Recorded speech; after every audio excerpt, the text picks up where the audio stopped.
ang Kwangso na yon. Parusahan niyo siya. Hindi naman talaga.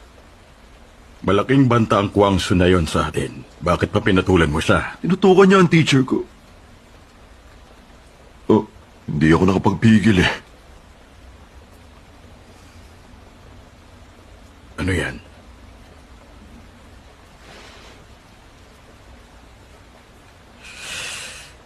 Ano naman ang nakuha mo sa sisat?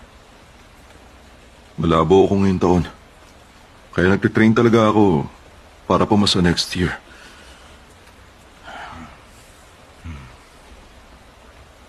Nasa pagitan ng grade 7 at 8. Talaga? Teka, hindi ba maituturing na achievement yon? Si Isedol, 9 dan player. Samantalang ikaw naman grade 8, ha? Sa CSAT, grade 1 po. Ang pinakamataas.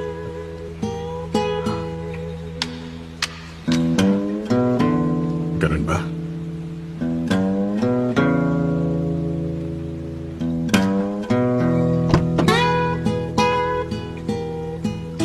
Tapos na kayo, boss?